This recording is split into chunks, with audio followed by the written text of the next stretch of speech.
Oi pessoal, tudo bem? Bom, hoje a gente vai trabalhar o módulo 4 da Química 1 e vamos começar a falar das funções inorgânicas.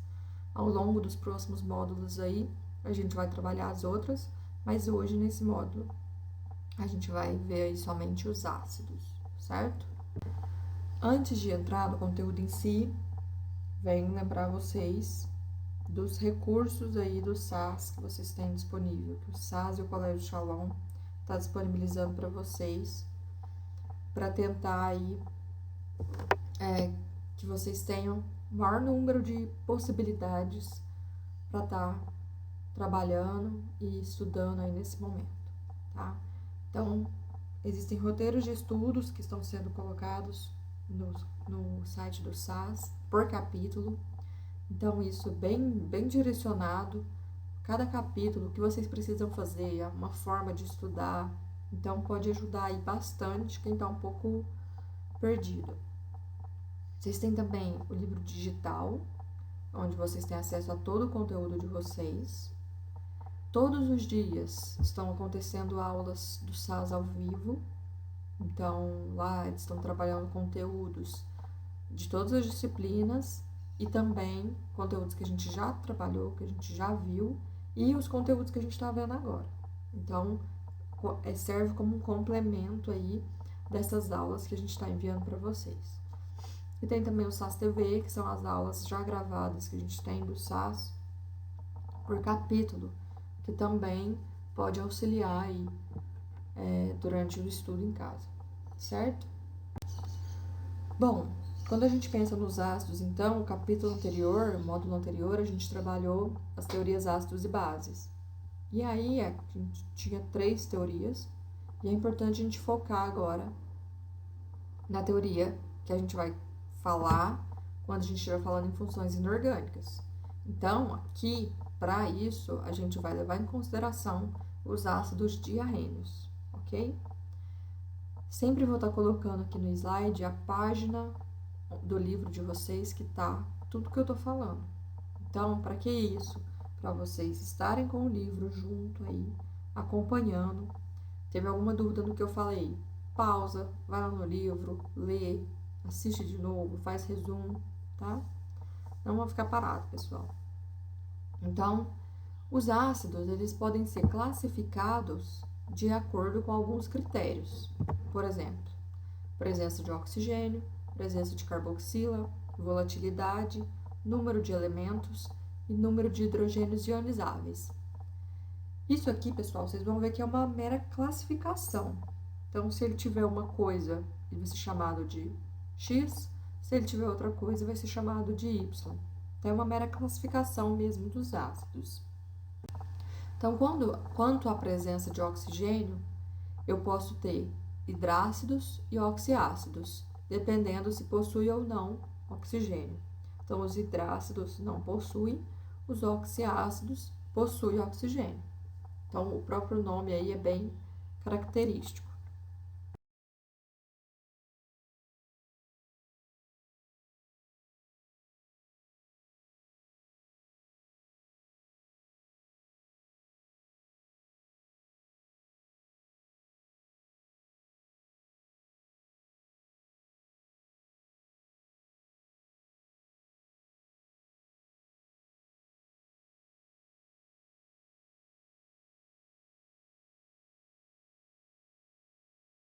Em relação à volatilidade, aqueles ácidos que têm baixo ponto de ebulição são chamados de voláteis.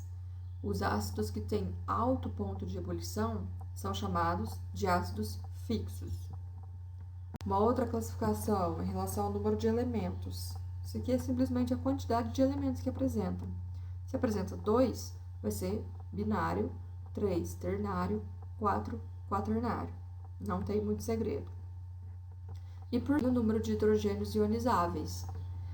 Então, aqui, o que é hidrogênio ionizável? É o hidrogênio que é possível ser perdido, doado, tá? Então, quando tem um hidrogênio ionizável, é um monoácido, 2 diácido, 3 tri, 4 tetrácido, tá? Tem duas dessas classificações que são principais. que é a presença de oxigênio, e o número de hidrogênios ionizáveis. Por quê?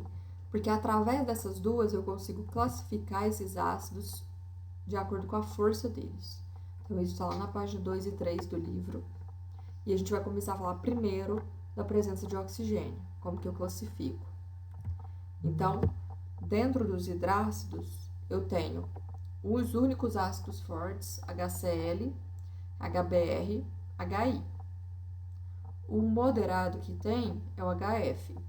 E todos os outros hidrácidos são fracos.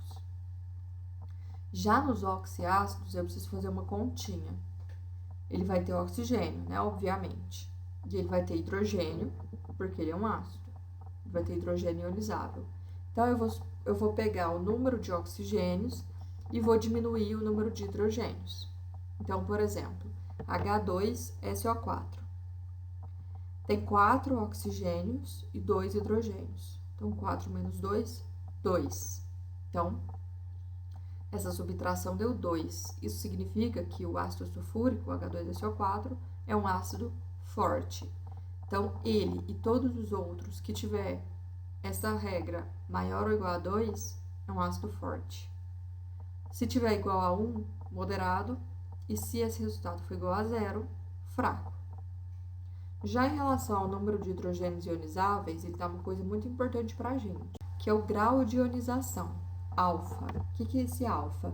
O número de moléculas ionizadas dividido pelo número de moléculas iniciais. Então, isso é como se fosse a porcentagem mesmo de moléculas que estão ionizadas dentro do meio. Quando essa porcentagem, esse alfa, é maior ou igual a 50%, a gente diz que é um ácido forte.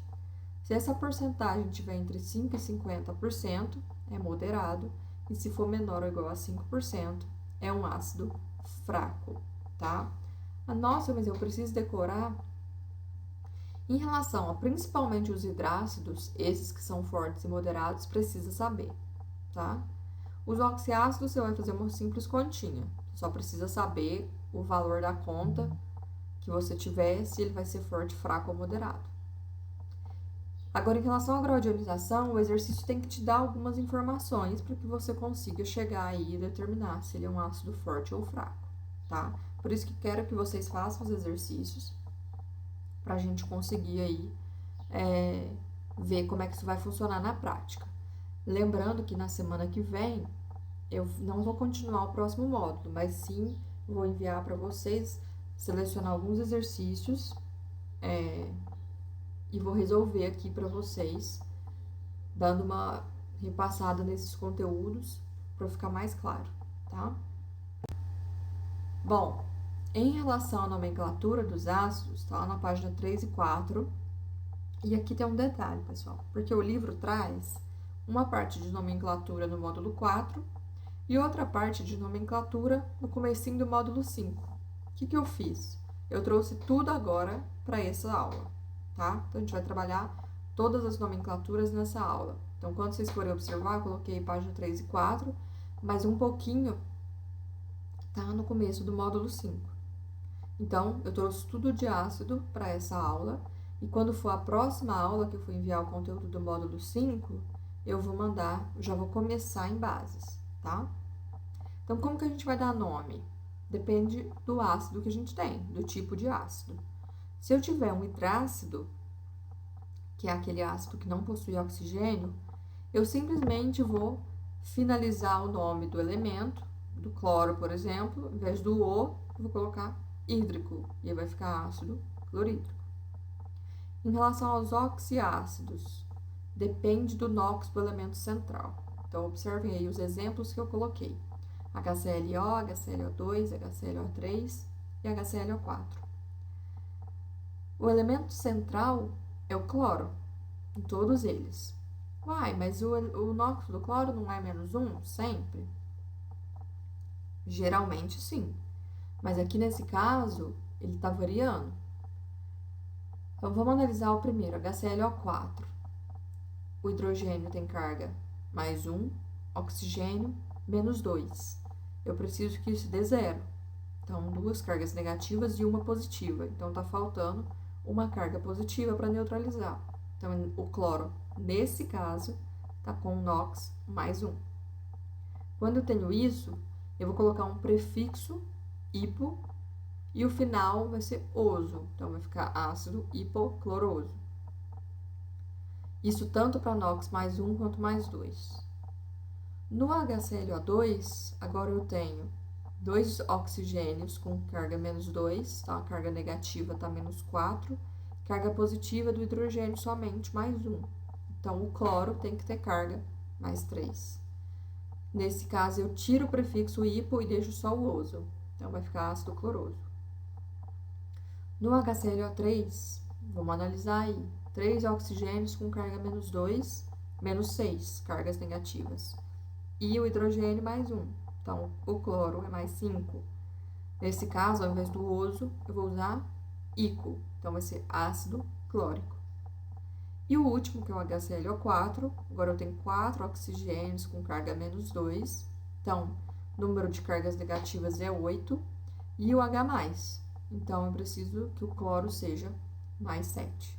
E aí, eu mantenho o ico no final e coloco um prefixo per. Então, vai ficar ácido perclórico.